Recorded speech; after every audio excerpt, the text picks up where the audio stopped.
ہوا ہے. ڈاکٹر شازیہ انور چیمہ صاحبہ ہمارے ساتھ موجود ہیں. ڈاکٹر شازیہ، اوور آل ہی پروگرام میں ہم ڈسکشن کریں گے، ملکی سیاست پہ بھی بات ہوگی، لیکن آپ کیونکہ آئی آر ایکسپرٹ ہیں تو آپ سے میں سوال کرنا چاہوں گی. وزیر اعظم شہباز شریف جو غزہ امن بورڈ میں شرکت کے لیے امریکہ پہنچ چکے ہیں، آپ میم اس شرکت کو کس طرح سے دیکھتی ہیں، اور کیا آپ کو لگتا ہے کہ غزہ کی صورتحال بہتر ہونے جا رہی ہے؟ یہ دو چیزیں بہت الگ ہیں، اور ہمیں یہ جو بٹر پل ہے اس کو سوالو کرنا چاہیے کہ یہ دو چیزیں بہت الگ چیز ہیں. ہمارا اس بورڈ آف پیس یا اس کے غزہ جو اس کا ایسوسیٹو ایک چیپٹر ہے، اس کا ہمارا حصہ بننا ایک ڈفرینٹ چیز ہے، اور غزہ کے اندر امن ہونا ایک بالکل ہی ڈفرینٹ ٹریجیکٹری ہے. ہماری امپورٹنس کی وجہ سے، ہماری ڈیٹرنس کی وجہ سے، ہماری اہمیت کی وجہ سے ہمیں اس پلیٹ فارم پہ جگہ دی گئی ہے، جو کہ ٹرمپ کا ظاہر ہے ان کا برین چائلڈ ہے. انہوں نے بورڈ آف پیس بنایا ہے، اس کا لوگو تک خود ڈیزائن کیا ہے، لوگوں کو انویٹیشن بھیج رہے ہیں، تو ہمارے لیے بڑی فخر کی بات ہے.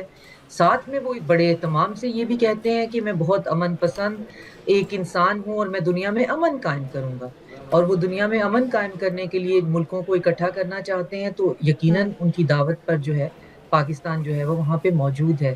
لیکن جہاں تک سوال یہ ہے کہ وہ غزہ جو بورڈ آف پیس ہے وہ کون سا پلان لے کے سامنے آ رہا ہے، غزہ میں امن قائم کرنے کا کیا منصوبہ ہے.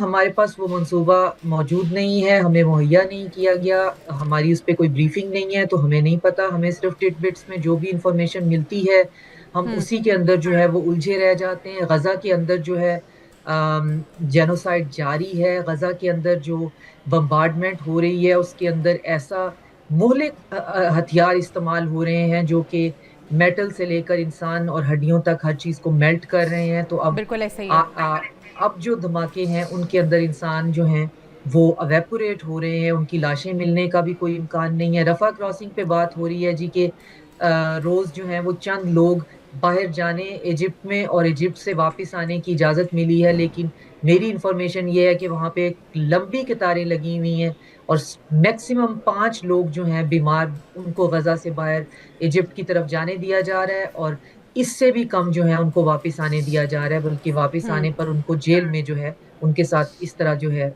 ہو رہا ہے.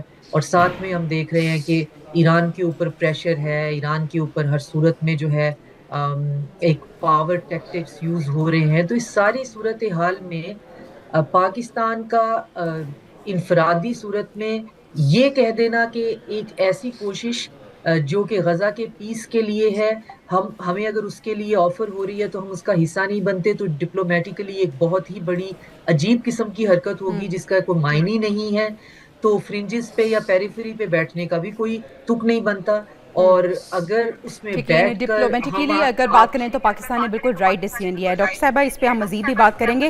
ابھی امان مسعود صاحب نے ہمیں ری جوائن کر لیا ہے. امان مسعود صاحب، ملکی سیاسی پہ ہم آغاز میں بات کرنا چاہ رہے تھے.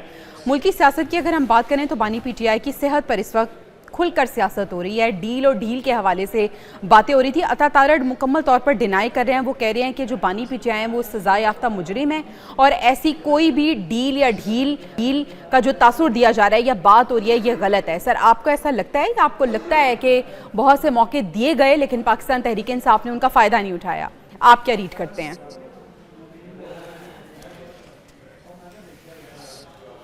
بہت شکریہ جویریہ. میں ابھی جو ڈاکٹر شازیہ گفتگو کر رہی تھی میں بڑے شوق سے وہ سن رہا تھا. بہت اچھے طریقے سے وہ ایک بڑے مشکل دشوار موضوع کو بیان کر رہی تھی. جہاں تک تحریک انصاف کے حوالے سے بات ہے، آپ نے ایک ایکسپریشن استعمال کیا جو مجھے ذاتی طور پر بہت زیادہ پسند نہیں ہے. آپ نے کہا کہ شاید اس بات پر سیاست ہو رہی ہے. تو سیاستدان ہے، سیاست ہی کریں گے. سیاست کوئی گالی نہیں ہے اور نہ ہی اس کو گالی سمجھنا چاہیے. تحریک انصاف بنیادی طور پر دو فیلنگز میں بٹی ہوئی ہے، دو نظریات ہیں، اور ان کے دو رویے سامنے آ رہے ہیں. عمران خان کے جیل میں ہونے کی وجہ تحریک انصاف بہت سی تحریک انصاف کے درمیان تقسیم ہو چکی ہے. بیرسٹر گوہر بول رہے ہیں، اور ساتھ ہی علیمہ خان کا اپنا گروپ ہے. پھر اس کے بعد ان کے چھوٹے چھوٹے مزید ڈویژن ہے، جس کی وجہ سے پارٹی میں نظم کوئی نہیں ہے. دو فیلنگز جو سامنے آ رہی ہیں، ایک طبقہ یہ چاہ رہا ہے کہ عمران خان کی رہائی ہو، اور رہائی ہونا بہت ضروری ہے۔ دوسرا طبقہ یہ چاہ رہا ہے، جو تحریک انصاف کے لوگ ہیں، وہ یہ چاہ رہے ہیں کہ رہائی نہ ہو، بلکہ اس کی بنیاد پر عمران خان کے حوالے سے ہمدردیاں کریٹ کی جائیں۔ ابھی یہ جو بات ہوئی ہے عمران خان کی آنکھ کے حوالے سے، آپ نے دیکھا کہ کس قدر پروپیگنڈا کیا گیا، اور یہ پہلی دفعہ ایسا نہیں ہوا، اس سے پہلے بھی اس طرح کی بات ہوئی تھی جب عمران خان کی ٹانگ پر چرا لگا تھا۔ اس زمانے میں کہا عمران خان کو قتل کرنے کی کوشش کی اور پتہ نہیں کیا کچھ ہوا۔ پھر عمران خان نے خود کئی دفعہ کہا یہ مجھے مارنے کی کوشش کر رہے ہیں۔ ابھی آنکھ کے حوالے سے یہ پروپیگنڈا ہوا کہ خدا نخواستہ ان کی بینائی ختم ہو گئی ہے۔ یہ وہ فیکٹر ہے، یہ وہ ایلیمنٹس ہیں جو چاہتے ہیں عمران خان جیل میں رہے، لیکن اس کی بنیاد پر عمران خان کے حوالے سے ہمدردیاں کریٹ کی جائیں، اور جو تحریک انصاف کے جیل کے باہر لوگ ہیں وہ ان ہمدردیوں کو کیش کریں۔